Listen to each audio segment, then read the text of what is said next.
Hello everyone and welcome back.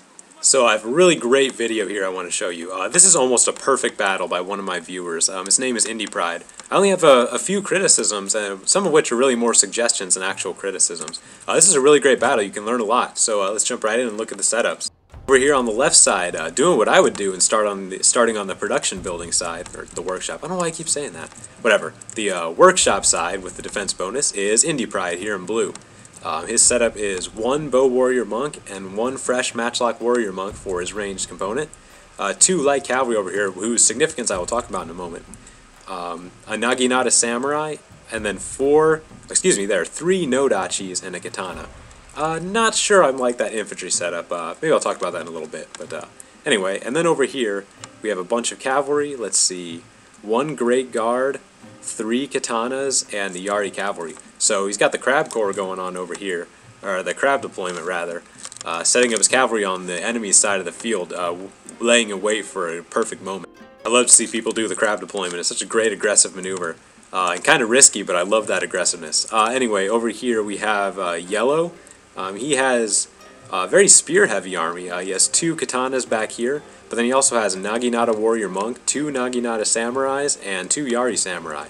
His ranged component is, let's see, two bow warrior monks and two bow samurai, and he also has some cavalry that comes out a little later. So, my one complaint about Indypride's setup is maybe his infantry isn't quite so good at the stand and fight aspect, but that can be negated if you get a good charge off with the nodachis. But it's hard to do. I'm not sure if I would make an army where the majority of my infantry is nodachis, just because you need circumstances to be very much in your favor to make them effective. But you can still make it work. Not saying it's a bad thing necessarily, but maybe something to think about.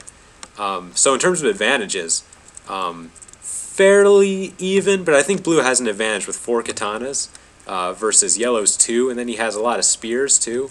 So he has more numbers, but blue has more swords, so it's pretty even, I think. He's going to need something to turn the infantry battle in his favor, though. Both sides will be looking to do that. Not necessarily focusing on the support, but saving some cavalry for the infantry battle is going to be paramount. Blue has a lot of cavalry, and will be able to do that effectively. Now, what's so great about this setup? This is what you should try and do if you have a crab deployment. He has 2 light cavalry over here, basically just being a distraction. Because look, if you have some cavalry out here in the open and they're all together, people generally keep their cavalry all together. So Yellow's going to see these 2 cavalry and probably think, oh, that must be his cavalry component, and not even going to consider the cavalry over here. And that's what he'll do. Shame on him, though, because this is not a large size army really over here. Clearly he has some units in weight, but Yellow doesn't even seem to consider it. I think he saw these 2 light cavalry and got comfortable and thought that that was it. Never did ambush patrol or anything like that. So try and do that if you do a crowd deployment. Really good job there by Indypride. Anyway, I'll fast forward it because being such a divided map here, this is, what's this called? Tranquil Streams, I think.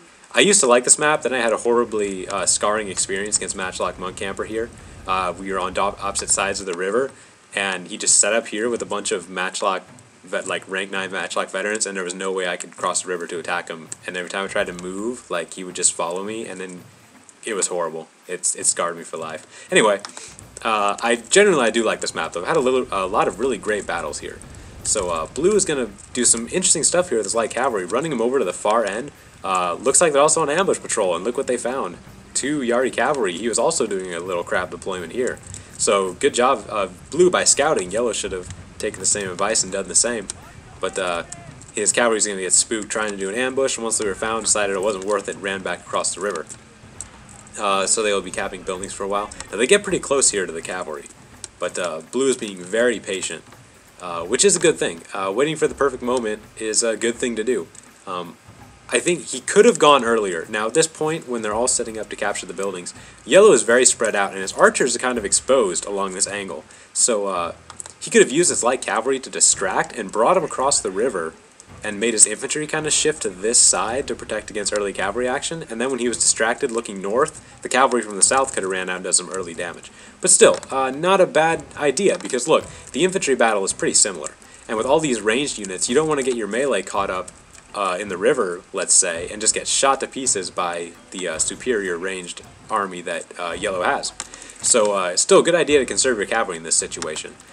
Maybe throwing him away early might not have been good if the early cavalry attack had failed. Blue would probably have been screwed. He's using a fresh matchlock monk here, which I think fresh matchlock units are pretty balanced. I have no complaints with fresh ones. It's only the veterans that get super powerful, so this matchlock monk will definitely not be able to turn the tide of a battle all by himself. So yellow's going to kind of get in this position here. I mean, look at this. Almost completely exposed on this side, not even considering an ambush from these trees. Shame on yellow. You really need to look at your opponent's force and see if that really looks like a large-size army to you, and adjust accordingly. Go on ambush patrol. It's a great thing to do. Indypride did that in the beginning of this battle, and it sure paid off. You would not want to get pincered by both missiles on one side shooting you up, and then cavalry coming in from the rear.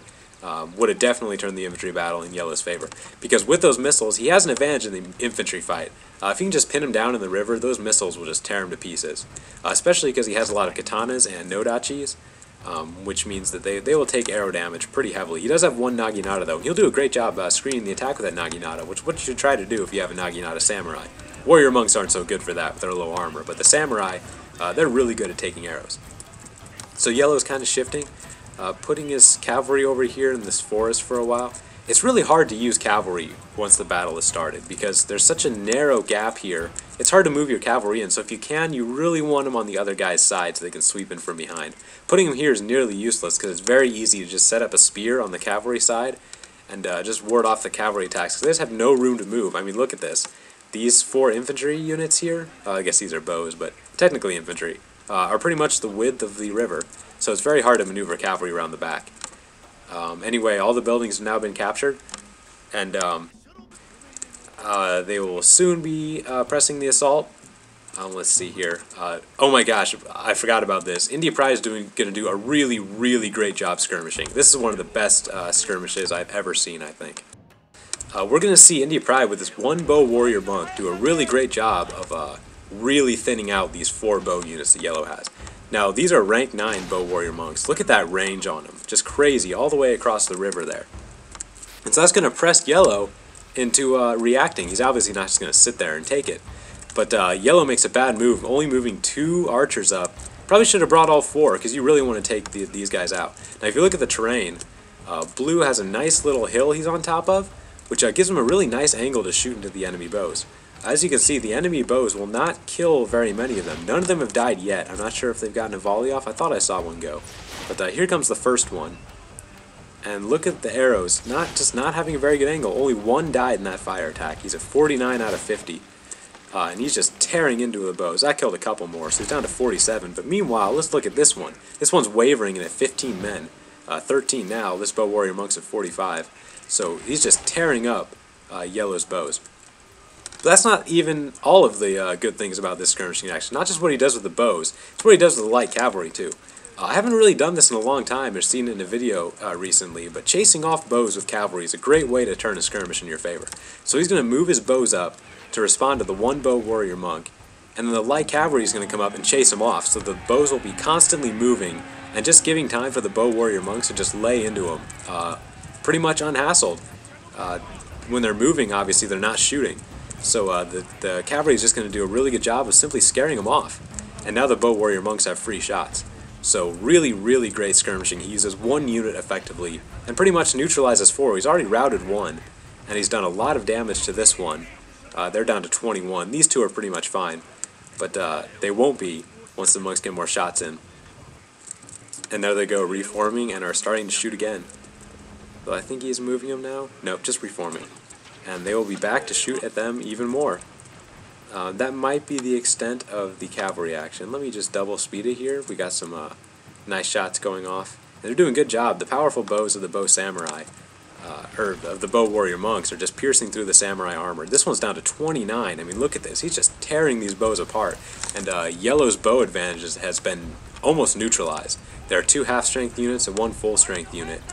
And yellow is just, I mean, that 1 bow warrior monk was really a lot more powerful than he should have been because he skirmished really well. Had a good terrain advantage and used his cavalry to chase him off so they couldn't fire effectively in return. Now look at these naginatas. They're fresh, but they're still taking very few casualties. They only lost 6 men so far, but forcing the bows to also be pushed back and setting up just a nice little screen here with his infantry. Another really good thing about this attack is his cavalry timing. They're still waiting in the trees, waiting for the perfect moment. Still waiting. The infantry is moving up. They've activated Bonsai, and they're going to try and get a charge off. Not a good spot to charge. Not a good place for nodachis in the water. It's going to slow them down. But still going to do a nice job. Now, yellow started to micromanage. And that's exactly the point when blue brings his cavalry out. You want to get them while they're micromanaging. If they're not paying attention to your cavalry, they won't even notice, and they might not even see the cavalry until they're right up next to them. So let's look at what blue does here with this cavalry action. Now, overall, this was a good cavalry attack, but I guess I'll go a little farther ahead so we get a better picture of where the units are going.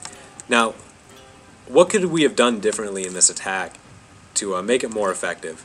Now look at this. Yellow's responded to the cavalry attack by sending 2 cavalry units at this one. Blue is sending 2 more cavalry units over here. Now he doesn't really need to win the cavalry fight. He has plenty of units to deal with it. He has a Naginata Samurai. He has matchlocks. He has simply just a ton of cavalry. What I think he should have done is just let this one unit get sacrificed and hold down these Yaris, and then send all 4 of these other cavalry units just smashing into the rear. Instead, what he does is he sends 3 at the Yari cavalry. Now that'll ensure you winning the cavalry battle, but it's the infantry battle that we're worried about, seeing as yellow has an advantage. In fact, I was thinking of them as katanas, but they're actually nodachis, so I think yellow has a definite infantry advantage. Not huge, but it exists. So he's really going to need that cavalry to turn the tide of the infantry battle. And if he had 4 units here instead of 2, it would have been a lot more effective, especially because yellow has a very spear-heavy army. So let's see what he does. I would have spread my cavalry out more and hit him in multiple places. Instead, they both go for a general, which is a good idea. But I probably would have spread it out a little more. Had 1 hit the infantry and 1 go for the general, maybe. But still, look at this really great charge, though. It does a lot more damage than I thought it would be. And the general's bodyguard here is down to 4. He'll be routing. There he goes. So yellow's general is gone. So still a very good cavalry attack. I mean, kind of nitpicking, could have been a little better. But overall, very effective. Yellow's general is gone already. This cavalry is just getting beaten to hell. No chance of winning over there. And that's when everybody else is going to waver. But he chases off the general. Should have just pressed right in on the infantry. Might have been micromanaging elsewhere and didn't realize it. But really should have been a little more careful with his cavalry, because once his infantry is engaged, all he really had to micromanage was the cavalry. And in fact, look at this. He has 2 light cavalry that are just sitting in the woods. Didn't even need to use them. Probably was too busy worrying about the main front. Didn't need the light cavalry.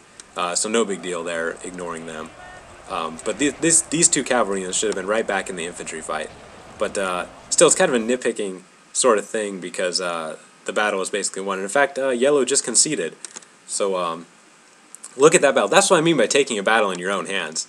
If you can devise a strategy that will actively win you a game instead of depending on the enemy to make mistakes or walk into your traps, you should never ever have to depend on the enemy to do anything. Your strategy should be entirely your actions and not hoping for the enemy to do something else.